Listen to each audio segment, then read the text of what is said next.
This is CGTN, China Global Television Network.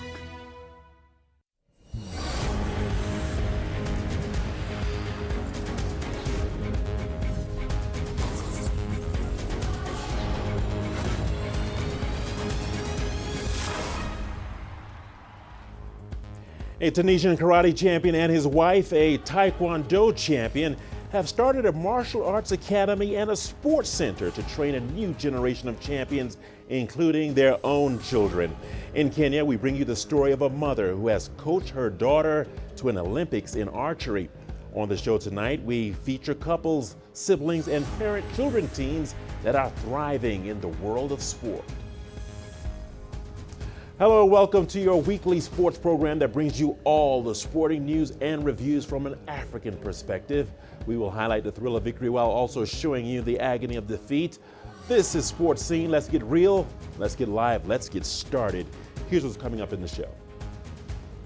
A Ugandan cricket couple that will be celebrating their first Valentine's together since they got married. And we also have the story of a Nigerian husband who is trying to train his wife to reach the Olympics. Once again, come on into Sports Scene. Let's get going in North Africa, where a Tunisian karate champion and his wife, a Taekwondo champion, seem to be the perfect match. The couple is passionate about martial arts, and together they founded a martial arts academy and a sports center to train a new generation of champions, including their own children. CGTN's Adnan Shawashi has more. Mohamed Amin Hasnawi is the head coach of the national karate team in Tunisia. The Tunisian, African and Mediterranean champion married Wafa Bellar, an African Taekwondo champion. Following a successful sporting career, they have dedicated their lives to martial arts. We help each other in our jobs just like in family life. I don't hesitate to help her train the Taekwondo team, while she helps me training the karate athletes here in our club, which is built on the first floor of our house. Wafa Bellar is a third-degree Taekwondo coach. She has become familiar with karate techniques after watching her husband for several years. My husband trains the national team twice a day. In addition, he trains other groups here at the center. It's a challenging job. That's why I help him a lot to manage the karate groups and my own taekwondo trainings throughout the week. Mohamed Amin and Wafa have 3 daughters. The couple is preparing them to become future national and international champions who also care about family values. I hope that we will always be together, sharing our life and training until we are old. We see the world from the same perspective. As a karateka specialist, it's a pleasure to live with my wife, a taekwondo athlete. Our children are the source of inspiration. My husband and I are making too many sacrifices to raise them in an environment full of love and sport. Our life is successful at the professional and personal levels as a mother and father. Thank God we are very lucky. Despite the challenges facing many martial arts athletes, the Tunisian couple lives a life full of love, compassion and sports. Mohamed Amin and Wafa believe that love is the solution to all personal and professional problems. Adnan Shawashi, CGTN, Tunis. In sport and life, brothers and even sisters can be ultra competitive, be it on or off the playing field or even in the boxing ring, like the Allen siblings, who are using fighting as a way to carve out a career while having each other's backs through thick and thin. CGTN's Sias Duplessis has more. All siblings fight at some stage, be it as children or as grown-ups. They squabble and quarrel. But when they use fighting to earn a living, it is a bit different. Just ask Boyd and Bridie Allen, who grew up tough in a house with 4 other children and no mother.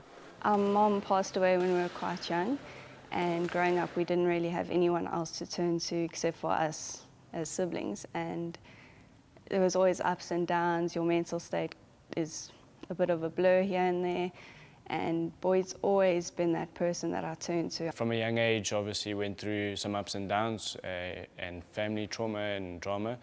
And I think I sort of just became a father figure, so to say, and try to sort of inspire them to do what was best for them.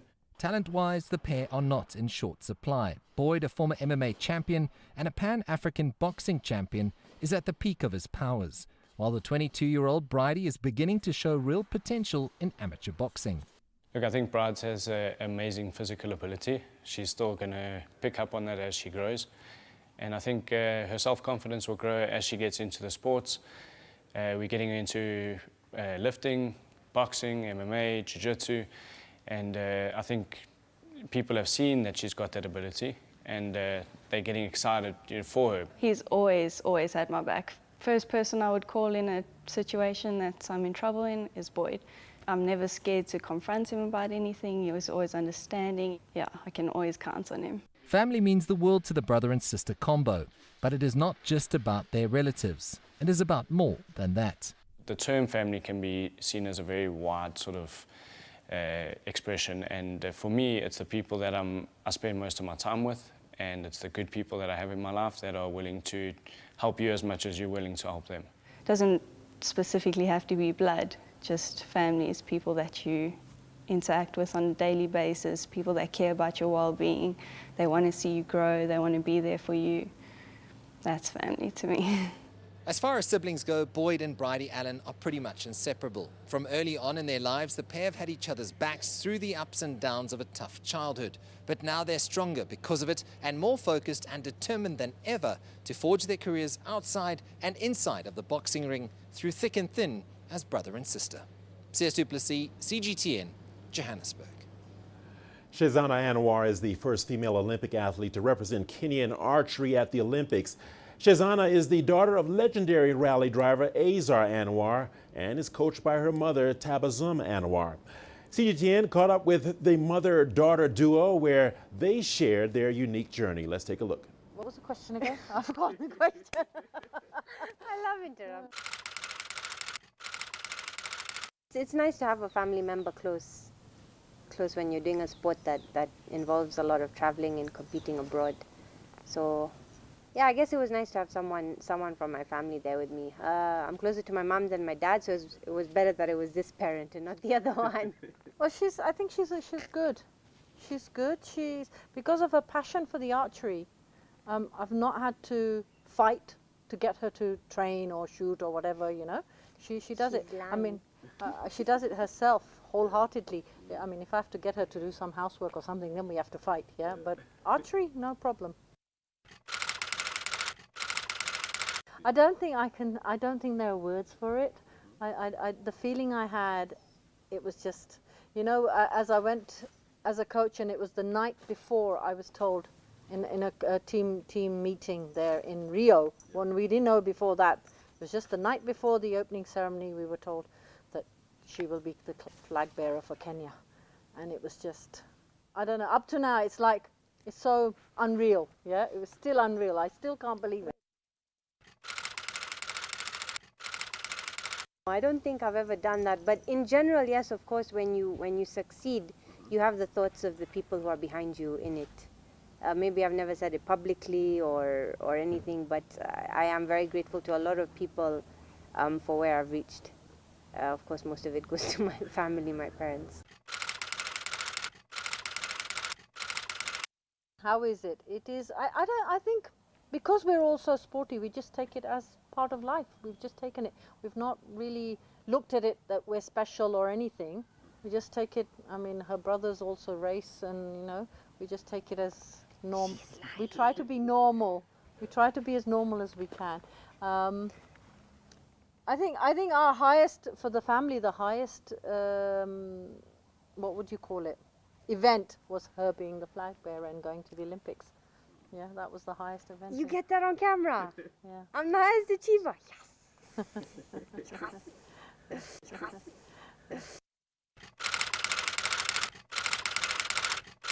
You know, I would not only say parents encouraging kids, I would say kids encouraging parents also, yeah?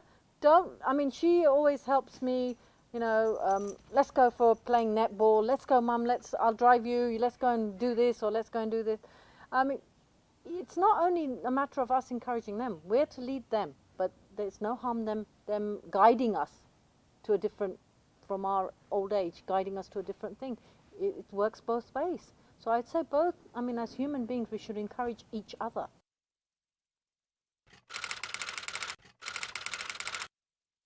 You know, we're family.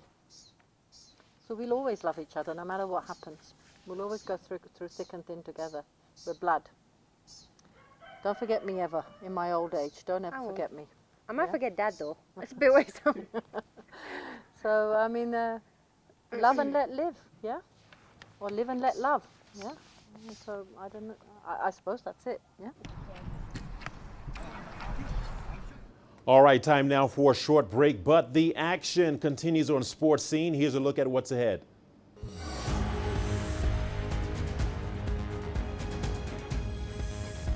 Coming up, a Ugandan cricket couple celebrating their first Valentine's together since they got married.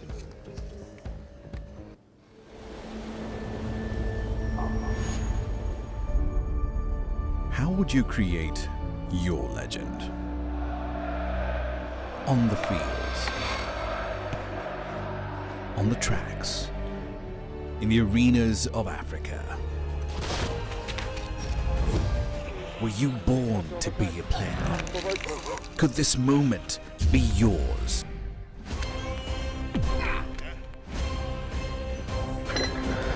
Sports Scene. Find your game.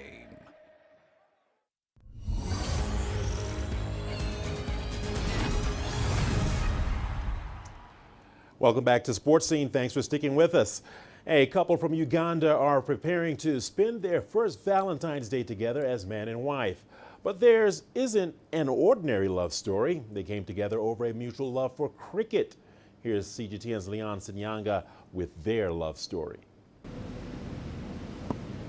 The love story between these two started on the cricket pitch.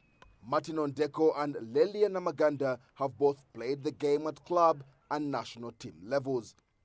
And it was their shared love of cricket that drew them together. We used to go for competitions in Lugogo. Of course, I would see him, but I would say that small man. But we never talked. For Martin, Lelia was the perfect coach. You know, some of these things you just can't explain them, how they go to happen. You just know you're in a cricket field. You look at someone and you like them, and they're a bit unique from other people that you've met, and then you just hit it off, and like they always say, the rest is history. They got engaged in 2015, tied the knot in 2020, and now have a child together. The husband and wife pair are still involved in cricket. Lelia plays in the Women's National League. Martin is the Chief Executive Officer of the Uganda Cricket Association. They have not let the game get into the way of a healthy relationship. The fact that you can have cricket arguments means you have something in common that you can actually talk about, and I think it's very good for a marriage when you have a common interest. Since I'm a cricketer, I think I try to keep it to the minimum, because I don't want him to have his work life integrated into the home life. This cricket-mad couple are looking forward to a long innings together. It will be Martin and Lelia's first Valentine's Day celebration since getting married last October. They plan on spending the day not on the cricket oval, but at home. And that may just be their perfect way of spending a little joy on February the 14th. Leon Sanyange, CGTN, Kampala, Uganda. Well, they met as gymnasts at a national championship, became friends, fell in love, and today they are married. And that's the summary of the story of Michael and Helen Ocheke, two accomplished Nigerian gymnasts who are both helping to promote their sport in the country and achieve a lifelong dream. Here is CGTN's Deji Badmus with their story. Meet Nigeria's first gymnastics couple.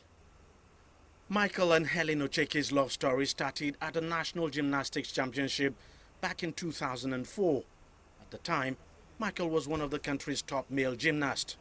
I approached her like, wow, you're a good gymnast. I'd like to be your friend. And you know, ladies, they're like, ah. But later, she became my friend. The relationship developed thereafter, and they would later go on to marry. Michael has since retired as a professional gymnast and taking to coaching. He's the coach of Helen, his wife. I feel great, I feel honored to be coached by my husband. It's a great experience for me, you know. I have this connection. He's pushing me hard and I really want to give him that result he wants from me. So I would say it's a very great experience for me to be coached by my husband. It's not a regular me whenever we're training. It's a real thing. And she knows that this is business time. And that's why till now, she's still active or be this strong in gymnastics. I don't joke with our training, and we don't make friends. The husband and wife thing stays at home. In the gym, she's that humble gymnast. Though she's stubborn at times. She's always stubborn. But I do my best to coordinate her. We fight, we quarrel during training at times, you know. Because sometimes I prove stubborn, you know, but sometimes the body does not respond, you know. Sometimes the body does not want to do anything, but it pushed me hard, you know. He always want me to like go for it and get the best. He always wants to get the best out of me. As a professional gymnast, Michael's ultimate dream was to go to the Olympics, but he couldn't achieve it before he retired. Helen has the same dream, and Michael is now helping her to make it become a reality. That is our dream. That's what we aspire right now. So we are working towards it, and I believe it can take me there. We are getting there. We're getting close. We only need support, and I believe she's going to get there. That is our dream, and that is my dream. The apex of all events is the Olympics. And if we can attain the Olympics, I'm sure we have achieved all our dreams. Under her husband's guidance, Helen has risen to be Nigeria's most decorated female gymnast and the first to win a medal in the All-Africa Games. He's smart, you know, and I can say, excuse you, and I can boldly tell you that he knows exactly what he's doing. I'm giving him that. Their young daughter is also taking after them, taking part in their training sessions and honing her skills. It's not just like in a gym. I am a gymnast, now a coach. Her mother is a gymnast. And even if we don't want her to do gymnastics, she jumps over from the bed. Before you know it, she's tumbling, she's doing backflip. And now she's flipping, she's a gymnast too. Theirs is one happy family, united by love and passion for gymnastics. Deji Badmos, CGTN, Lagos, Nigeria. All right, let's have a look at a few more high-profile athletes that share familiar relations in professional sports.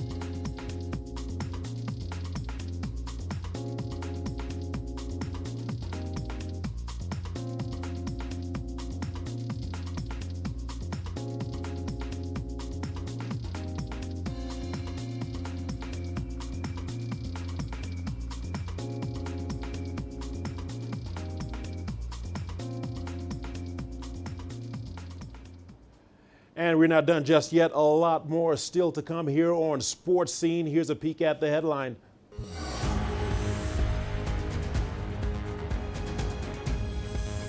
Still to come on the show, we'll tell you the story of the growth of hiking in Kenya.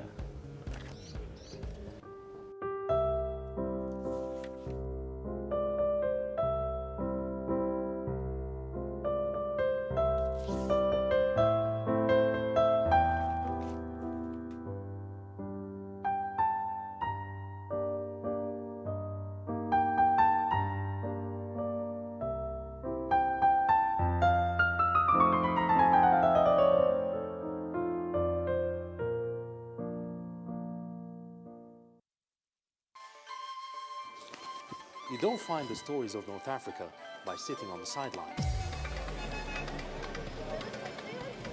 got to get out, go there and you'll find them. In the bazaars of Casablanca, among the crowds in Cairo, who come to visit Cairo, the ancient capital of Egypt. Along the waters of the Nile, along the sands of the Sahara. No one else will take you where we can in North Africa. No one else will show you what it's all about. CGTN, see the difference.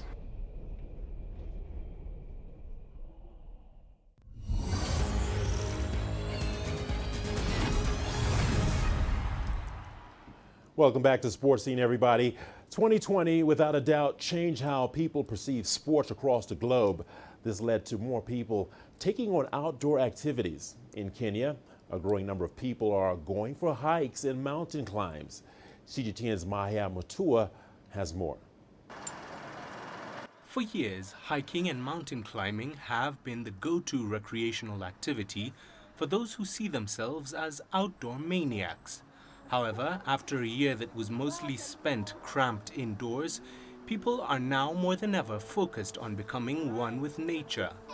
The hiking kind of outdoor revolution had already started, but I think when people got closed up in their houses and contained their houses, I think there was that kind of raised consciousness that we needed to be out there, because most of the people are just staying in the house. You go to the bathroom, you come back to the seat, more Zoom calls, there's no movement. You realize how important the outdoor is. So it kind of gave that outdoor revolution some impetus. And true to the hype, the numbers of those taking part in what is now being referred to as adventure sports has grown significantly.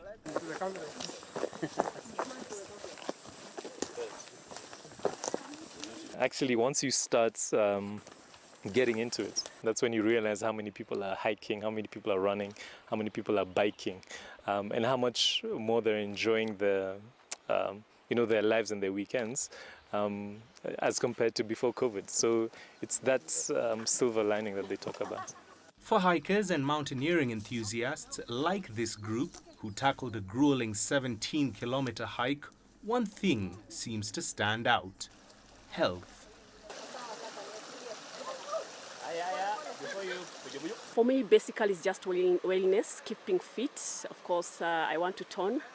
Yeah, and just being fit, the way they say the soul, the mind, and the heart. I'm looking for something that is healthy, that I can do with friends, a hobby that, benefits my body as well.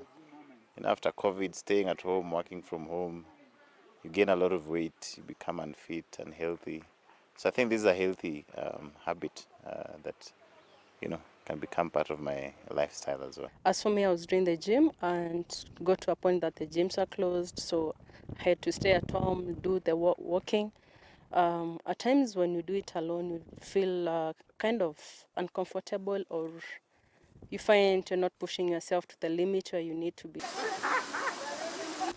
The growth has inspired guides like Wandai, who is planning to organize more diverse activities, all in the hope of getting even more people to the outdoors. We are still including more and more activities for the outdoors. For example, rock climbing is an old sport, but it has not really picked up in Kenya. So we are looking to go also to that side. That would also encourage people to take up big mountaineering projects. And that's, as Hike Maniac, we are looking to bring in people and accommodate people to come out here and enjoy what Kenya, because Kenya is really beautiful with different features, the mountain features. It's really amazing to explore every bit. Even as things start to look up with vaccines for COVID-19 being rolled out, adventure sports seems to be growing by the day as more people seek the outdoors. Mahia Mutua, CGTN. Isabelle Sambo, famously known as Africa's wrestling queen, made history for Senegal when she competed at the 2012 and 2016 Olympics in London and Rio in women's freestyle wrestling. After her retirement, Isabelle became a coach and has vowed to propel other girls into succeeding in the sport. CGTN's Mohammed Abubakar brings us her story. Isabel Sambu is a former Olympian and an 8-time African wrestling champion. Currently, she coaches the Senegal national Olympic wrestling team. After an illustrious career that started from very humble beginnings, she looks back fondly at what she has managed to achieve. I started wrestling at a young age, but it was just traditional wrestling. We used to play after the harvest in the streets and during neighborhood tournaments. That's how we developed our passion for wrestling. Today, wrestling has allowed me to be known worldwide. I didn't think I would ever find myself at this level. 8-time African champion. That makes me very proud. Before her emergence, most communities in Senegal weren't into women's wrestling. In a country where women's wrestling is greatly underfunded, Isabel has overachieved. Sometimes some men ask me, why do you do sports? You're going to be like a man. You're not going to have a husband, and that's going to ruin your life. On the other hand, there are people who encourage me. But I think that when you love something, you have to go all the way. So I took my destiny in my own hands. I listened to those who encouraged me, and I ignored those who discouraged me. Isabel's talent and remarkable wrestling ability took her to the most prestigious continental and international competitions, winning many titles along the way. She went on to compete in 2 Summer Olympics, where she came 5th in London 2012 and 8th in Rio 2016. But despite her long list of achievements, she still has one more dream to fulfill. My dreams today are to train a wrestler who will become an Olympic champion one day. I want a wrestler who will do more than I did, someone who will be 10 or 12 times African champion. I really dream of improving wrestling in Senegal, and that is why we should start from the grassroots. Isabel Sambu's story is one of resilience and tenacity, one that has made her a symbol of strength for women in Senegal and women in sports. In 2015, she received a distinction of the Best African Woman Wrestler of the Decade by the World Wrestling Union. Mohamed Abubakar, CGTN. Well, that's it for this edition of Sports Scene. Remember, you can send us your feedback to the contacts on the screen and follow us on digital media platforms. Thanks for watching. We leave you with the images from the Kenya National Cross Country Championship that was used to select the team that will represent the country at the Africa Cross Country Championship in Lomé, Togo.